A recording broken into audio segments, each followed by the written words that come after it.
satu pabrik saya seminggu kerja di Korea, enggak pulang ke Indonesia. Ini cerita real banget. Proses ke Korea untuk cewek itu memang skill test itu ada yang bilang kayak jadi momok yang paling menakutkan ya Mas.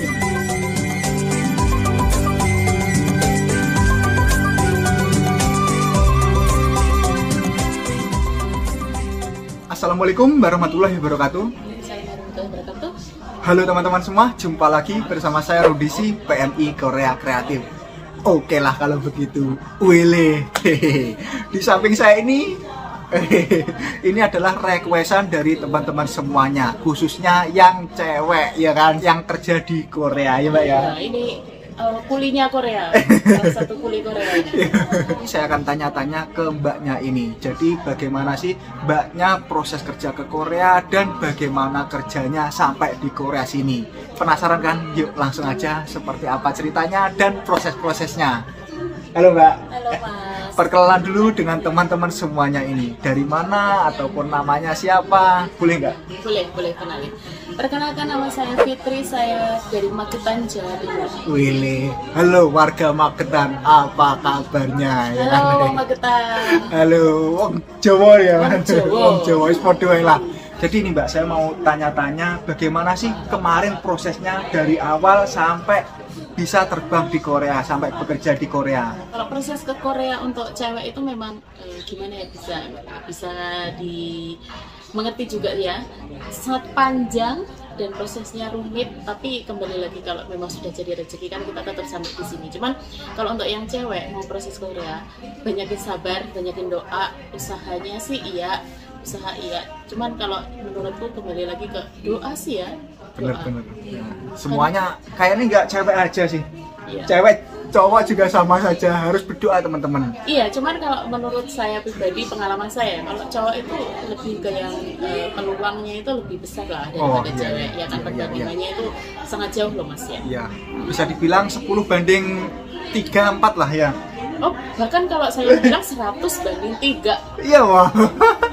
Lah ya tau, ngerti dewe kan. Oke, jadi ini saya akan mau tanya-tanya dari awal, boleh nggak? Iya, boleh. Dari awal dulu proses kerja ke Korea itu dari tahun berapa? Kalau pertama kali minat untuk kepikiran bekerja di Korea itu saya dari 2016. Oke. 2016 itu kepikiran, mulai ada niat, oh iya saya pengen lebih lah dari ini, maksudnya saya pengen punya gebrakan, nggak yang kayak gini aja. Jadi saya tuh pengen berkembang dari sekarang. Saya memutuskan untuk belajar bahasa Korea secara otodidak di tahun 2016. Otodidak, saya dulu itu belajarnya pakai Google ya, bukan YouTube tapi Google. Nah, Google yang transit itu? Iya, betul. Mulai dari yang belajar hurufnya itu saya nyari di Google, belajar nulis itu saya otodidak. Beneran ini ya Pak? Beneran otodidak. Tanpa LPK sama sekali? Ini ceritanya. Iya.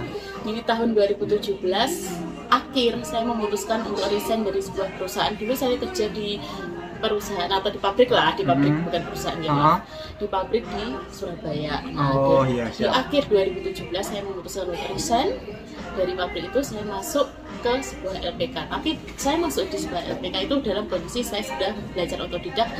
Artinya saya sudah bisa baca tulis Hangul ya waktu itu.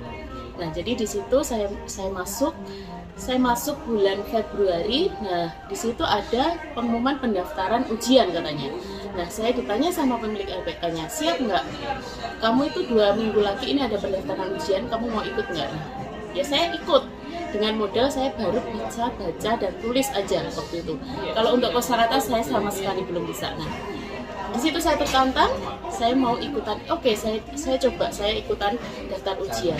Setelah daftar ujian, untuk proses ke ujiannya sih waktu itu ujiannya April ya. Jadi ada jeda dari Februari ke April itu kan ada 2 bulan ya. Di situ fokusnya pemantapannya tuh di situ. Jadi langsung digencar sama yang namanya soal-soal tryout. Langsung berarti ya? Langsung tanpa ada hafalan kosakata. Berarti ujiannya di tahun itu juga? Ujiannya di tahun 2017 bulan April. Waktu itu ada skill test loh. Oh, ada skill testnya? Iya, 2017 itu sudah ada skill testnya Mas. Mbak ikut juga? Ikut dong. Jadi gini ceritanya. Pertama kali tryout itu karena kita modalnya cuma bisa baca tulis ya. Nah, seminggu pertama itu nilai benar-benar jeblok karena saya nggak tahu, jadi cuman ini aku jawab ini aja ya. Nah dari situ ini saya tergugah, oh kalau teman-teman bisa saya harus bisa gitu. Nah ya itulah ya. Nilai awal berapa kemarin pas lihat? Dulu itu kalau di rentang nilai, karena dulu soalnya 50 ya, Ya. dari 100 paling nilai berapa? Paling mentok itu nilai 30 waktu itu. Pertama kali ya? Iya, seminggu pertama lah, itu masih seminggu pertama. Tapi ya terus dicoba terus ya, Terus berulang dicoba kali pasti bisa lah. Dan kalau saya sih orangnya gengsian ya. Kalau lihat hasilnya bagus, oh aku juga harus bagus. Harus bisa gitu lah ya. Iya, dari situ. Itu berapa bulan jaraknya dari ujian ke tes skillnya? Oh, dari pengumuman kelulusan ujian tahap pertama ke skill testnya itu 1 bulan. 1 bulan. Jadi kita dikasih waktu 1 bulan untuk mempelajari skill testnya. Nah ini untuk tes skill sekarang kan 2024 ini ada tes skill lagi. Iya. Boleh nggak di-share ke teman-teman semuanya apa saja yang dipersoalkan ataupun diteskan di pas waktu tes skill itu tadi? Oh ya, kalau menurut saya nanti tesnya di tahun 2024 ini hampir sama ya sama tes yang di tahun 2017. Kalau dulu saya tuh yang pertama kali, kalau untuk urutannya kita dulu beda, maksudnya kayak kita dibagi-bagi masuk ke ruangan yang mana dulu.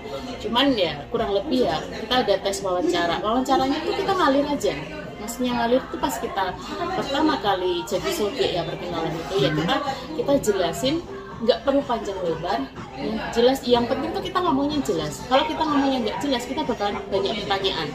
Tapi kalau kita santai, kita natural, kita kebawa, nggak dibuat-buat ya, itu nanti pertanyaannya juga nggak terlalu banyak. Nggak terlalu ribet ya? Iya, kalau setelah kita jadi soge kan kita disuruh duduk. Itu paling kalau pertanyaan yang penjelasannya soal jawaban menurut anda paling cuma 3. Kemudian ada suruh nyebutin alat-alat kerja, itu paling juga 4-5 gambar, jam, tanggal, itu ya yang penting. Nah ini biar teman-teman lebih paham juga, ini khususnya untuk yang pemula ya kan. Iya. Yang dibilang tadi ini teman-teman dari urutannya lah ya. Misalkan tadi kan ditanya perkenalan dulu, biasanya perkenalan dulu ya kan. Iya, betul. Perkenalan dulu itu meliputin dari nama atau apa aja Mbak ini Iya. biasanya?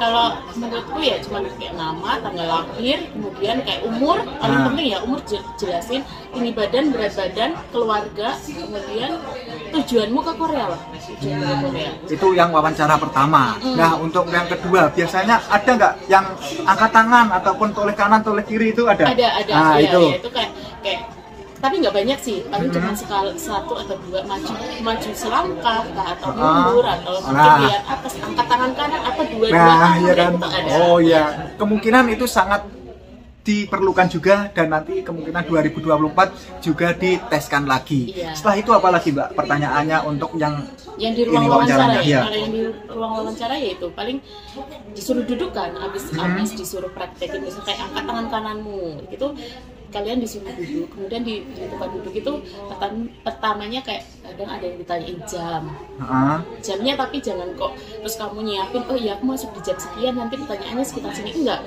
mereka nanti ngetik sendiri, ngetik angka sendiri, kemudian ditunjukin ke kalian, iya, iya. ini jam berapa, sekarang jam berapa gitu ya. Bukan jam pada saat kalian dites itu. Iya. Termasuk tanggal. Kalau tanggal hari itu memang yang pas waktu itu. Jadi masih bisa lah diakalin. Oh ya, aku tesnya misal hari Senin. Jadi aku tinggal ngapalin, kalau nanti ditanya OJ berarti Ilyoil, kalau ditanya Onel berarti Walyoil, kalau ditanya besok berarti Wayoil gitu kan. Nah, itu bisa diakalin lah. Cuman kalau untuk jam mereka ngetik sendiri gitu. Nah, seperti itu teman-teman ya untuk masalah tes skill wawancaranya. Ada lagi mas, tapi mas maaf ya, setelah ditanya jam sama tanggal itu nanti suruh nyebutin alat-alat kerja. Alat-alat kerja kan banyak, ya memang nggak semua ditanyakan, tapi kan kalian juga tetap harus menguasai semuanya dong. Iya, persiapan lah ya.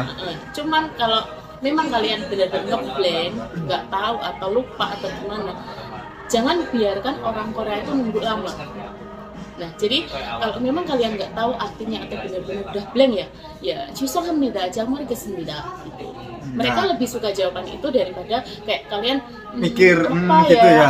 Kayak gitu tuh mereka nggak mau. Yang satset lah intinya. Iya, satset. Terus setelah itu ada lagi pertanyaan yang kayak misalnya gini, Burina gimana ya? Burina selte otaknya ya Hil. Jadi kalau ada kebakaran, saat ada kebakaran tuh gimana? Nah itu kayak jawaban seperti itu tuh sebenarnya itu kayak harus simple ngalir, tapi ya kan. Tapi harus ngalir, nggak kok kayak yang gimana kayak gitu. Kalau nggak bisa langsung dijawab Iya, kalau nggak bisa gitu teman-teman. Jadi harus fokus lah intinya. Ya wis kuwi lah. bukan Dan mudah. belum itu saja, ada lagi yaitu yang perakitan ya kan. Perakitan. Yang perakitan tadi, yang perakitan itu seperti di video saya yang ini teman-teman. Silahkan dicek. Nah ini Mbak, yang perakitan bagaimana? Bisa dijelaskan teman-teman? Oh ya, kebetulan 2017 saya kan ambilnya juga yang perakitan kan. Perakitan itu kita disuruh pasang murbaut. Nggak ada bedanya kayak kita itu, oh lu cewek, lu cowok. Jadi kalau cewek nggak bisa lah pasang murbaut. Ya bisa, memang harus bisa. Kita dituntut untuk bisa itu sebenarnya. Jadi kita disuruh ngadap ke gambar. Yeah. Ada kalau waktu itu dulu ada tipe A, B, C, D, E ya, ada 5 tipe. Nah, setiap kali satu kali tes itu berapa orang ya? 6 orang misalnya, 6 orang ke depan. Nah itu nanti kita tunjukkan, oh kamu ngerjain yang B misalnya kayak gitu. Jadi 6 orang ini ngerjain yang B. Nah nanti kloter selanjutnya itu nanti dikasih A misalnya kayak gitu. Diacak lah ya. Diacak. Skill test itu ada yang bilang kayak jadi momok yang paling menakutkan ya Mas. Iya bisa dibilang seperti itu karena kita langsung berhadapan dengan orang Korea. Iya. Bener ya yang tes skill itu. Iya. Kalau menurutku kalau yang pin, ring ya, pin, ring terus murbaut itu menurutku teman-teman masih bisa belajar lah. Cuman kalau untuk wawancara itu kita nggak bisa yang sedetail itu kita mempersiapkan. Kita cuma persiapin mental lah. Iya mental. mental. Bener banget. Karena pertanyaan semuanya itu ya random lah ya. Iya Random. betul, nggak bisa kayak kita, oh nanti aku ditanya ini, jawabannya ini, nggak bisa kayak Nggak gitu. bisa ditebak teman-teman. Dan Jadi pertanyaan dari orang yang satu dengan orang yang lainnya kan tetap beda. iya bener banget. Setelah proses tes skill tadi gimana Mbak? Dinyatakan lulus apa tidak? Ataupun semuanya pas barengan Mbaknya itu tadi dinyatakan lulus semuanya pas tes skillnya itu? Oh, kalau saya dinyatakan lulus ya. Cuman temanku tuh ada yang dinyatakan nggak lulus, Mas. Dia semuanya bisa. Cuman dia dinyatakan nggak lulus karena buta warna. Oh, iya. Jadi dia jatuhnya di buta warna. Makanya kan sekarang kadang ada LPK yang menyarankan sebelum masuk ke LPK itu harus tes buta warna dulu. Karena kasusnya kayak gitu. Dan sejauh itu kemudian ternyata dia buta warna. Oh iya, jadi buta warna itu di persyaratan awal sebenarnya sudah tidak boleh teman-teman karena ya wis ku mau lah. Untuk buta warna ini ya wis kesalahan teman-teman semuanya jika masih mengikuti proses-prosesnya. Iya, padahal sudah tahu ya kan. Udah syarat mutlak iya, itu udah syaratnya itu. Iya, meskipun kamu udah wawancaranya jos nilainya tinggi apapun kalau buta warna udah cut sampai di situ. Ya, jadi wis pokoknya aja bandel teman-teman. Mengikuti syarat-syarat yang ada saja. Jika ada buta warna ya udahlah, tidak usah dilanjutkan daripada pas udah proses udah buang duit, udah buang waktu tenaga, juga iya lah ya kayak ngono lah. Harus selesai di situ. Nah ini Mbak, singkat cerita setelah udah lulus semuanya tadi Mbaknya proses selanjutnya apa? Sending data? Iya, proses selanjutnya itu sending data. Kemudian sebelum sending data kan kita kayak harus medical sama bikin paspor. Kemudian itu salah satu syarat untuk dipakai dokumen sending ya. Iya benar banget. Nah, setelah sending itu kita masuk yang namanya roster. Nah kalau kita sudah masuk di roster, nah disitulah banyak-banyakin doa, banyak-banyakin ya doakan ya. Bener banget. Itu katanya cuma doa. Kita menunggu SLC teman-teman. Menunggu sebuah keajaiban. Ya, benar. Apalagi untuk cewek, ya ampun, bener-bener. Aduh. Lah ini Mbak, masih inget gak kemarin sebelum sending data itu kan ada pengisian 3 nama pabrik dan 3 daerah ataupun provinsi yang ada di Korea sini. Masih inget gak kemarin isi apa saja ya? Masih, aku ya yang 3 tempat itu. Yang pertama itu aku milihnya pabrik tekstil di daerah Daegu. Yang kedua aku pilih produk makanan Gyeonggi-do. Yang ketiga itu aku plastik perakitan alat injek kayak gitu, itu Daegu juga. Tapi dari ketiga tempat ini saya dapat SLC-nya di Gangwon-do. Jadi nggak sesuai ya? Iya, menurutku loh mana aku nggak milih ke yang di Gangwon-do gitu loh. Tapi kembali lagi ya kita bersyukur ya udah bisa sampai sini ya. Iya. Jadi ini untuk teman-teman semua, semisal kita milih itu nggak semuanya 100% ditempatkan di seperti yang teman-teman minta ya kan. Misalkan teman-teman dari Indonesia itu milih di pabrik makanan, belum tentu teman-teman nanti di Koreanya sini di pabrik makanan, bisa di pabrik baja ataupun peleburan las ya kan. Cewek cowok semuanya sama saja. Bener ya Mbak ya? Iya. Oke lanjut, setelah itu nunggu berapa bulan lagi untuk proses preliminary sampai penerbangan? Gitu. Kalau untuk preliminary sampai penerbangan udah mau habis roster. Ya, jadi roster pertama habis nggak dapet, roster kedua itu di setengah roster kedua itu mediasi. 2 hari 2 malam hilang dong. Sedih nggak sih? Sedih banget kan. Iya. Kayak kita udah mediasi, aduh kapan ya hayrat gitu. Tapi ternyata malah hilang. Nah, kemudian di masa selanjutnya barulah hayrat tanpa mediasi. Gitu. Jadi yang pertama itu di bulan 6 itu mediasi doang. Nah, di bulan 10-nya baru langsung hayrat. Setelah itu penerbangannya? Jarak dari prelim ke penerbangan 3 bulan. 3 bulan saja. 3 bulan. Oke, singkat cerita langsung saja menuju ke Korea. Cus terbang. Iya, cus terbang lah pokoknya.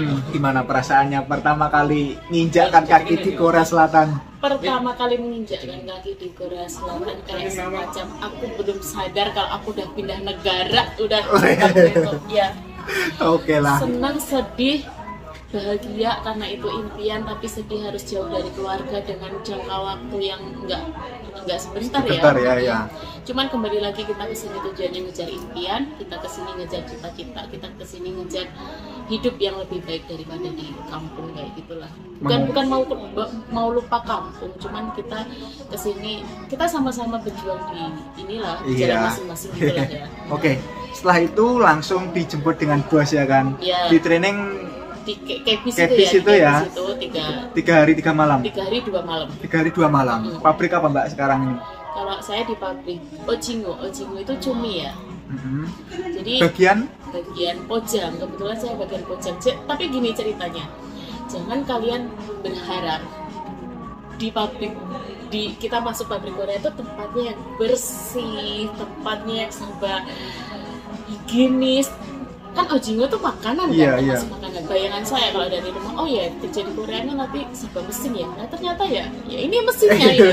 Ya, gitu. Jadi ada nggak sih pernah video gitu pas waktu bekerja itu? Kalau video waktu bekerja kebetulan di pabrik itu tidak boleh ambil video. Oh, jadinya nggak bisa ditampilkan di sini ya? Iya, dari peraturan perusahaannya memang nggak boleh. Oh iya. Jadi pertama kali saya datang itu kita kerjaannya itu kayak cowok mas. Iya, gimana? Kayak kita bongkar cumi. Kita kan cuminya impor dari daerah sampai dari negara Peru kan.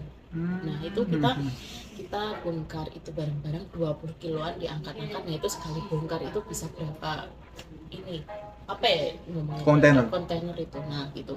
Cuman 1 bulan saya kerja di situ, ya itu rezeki saya juga. Saya pindah ke bagian pojang di pabrik sebelahnya. Oh alah, yes, lumayan lah ya. Tapi masih bisa mengatasi ya? Masih bisa mengatasi ya. Itu di pabrik ada angkat-angkatnya nggak sih untuk cewek? Oh, untuk cewek tetap angkat-angkat. Di sini kita nggak ngomong lu cewek, lu cowok, kamu cewek atau kamu cowok itu kamu nanti kerjanya gimana. Cewek cowok kalau di pabrik saya sama aja ya. Cowok angkat 20 kilo, cewek angkat 20 kilo. Lah, iki lho untuk teman-teman khususnya yang cewek ya wes rungokne dhewe. Dari betul. Mbaknya ini yang mengalami sendiri ya kan. Pertama kali datang 1 bulan kerja turun 3 kilo. Oke lah ya kayak gue ya. Terus ini ya untuk badan 1 minggu pertama itu kalian pasti kayak kaget ya karena di sini kita kerjanya benar-benar enggak yang leha-leha gitu loh. Di sini kita benar-benar kerja berat pakai tenaga mas. Jadi 1 minggu pertama itu badan pasti kaget. Bayangannya dari Indonesia kerja di Korea enak, nanti kita kayak tinggal gini-gini mesin. Aduh tidak seperti itu ya teman-teman. Teman-teman sudah mendengar sendiri kan ceritanya dari mbaknya ini. Oke mbak, satu lagi ya. Ada nggak pesan-pesan buat teman-teman khususnya yang cewek ingin kerja ke Korea? Kalau untuk yang cewek mau kerja ke Korea, yang penting kalian pertama sih belajar bahasa. Cuman kalau untuk cewek itu sebenarnya belajar bahasanya lebih gampang ya. Cuman untuk tahapan atau proses-prosesnya, sabar, doa, usaha. Tapi kembali lagi kalau sudah rezeki, kalian pasti bisa ke sini. Nah, yang penting mentalnya. Di sini cewek yang manja, yang ecek-ecek nggak akan kuat di sini. karena maaf saya ada teman yang satu pabrik saya seminggu kerja di Korea, seminggu aja sih kerjanya Mas, itu langsung 1 bulan nganggur minta pulang ke Indonesia. Wah, Bener, ini cerita real Real, banget. ya? Iya, real banget. Minta Wes. pulang karena dia ngerasa nggak kuat di pabrik itu. Sebenarnya ditawarin sama sajengnya kan. Kalau kamu nggak kuat di sini, tak kasih izin pindah, tak urusin dia. iya, iya. Tapi memang Nggak, nggak kuat ya? si dia cewek ini memutuskan tidak, saya memutuskan untuk pulang ke Indonesia juga. Jadi dengan proses sesulit itu dia menyerah dalam waktu 1 minggu nyoba bekerja di Korea. Oke lah, terima kasih Mbak ya. Ini Ya, saya upload di Mas. YouTube, boleh ya? Ya, silakan bagi-bagi pengalaman ya. Oke lah, terima kasih Mbak ya. Oke lah, kalau begitu video kali ini saya akhiri di sini dulu. Jika teman-teman ada pertanyaan ataupun ada request video apa lagi, silakan isi di kolom komentar di bawah ini. Dan juga jangan lupa kasih like video ini, subscribe tentunya, karena subscribe itu gratis ya sebesar pun. Dengan teman-teman saya sudah mendukung saya untuk membuat video-video yang lebih bermanfaat lagi. Oke lah, kalau begitu sampai jumpa di video berikutnya. Bye bye.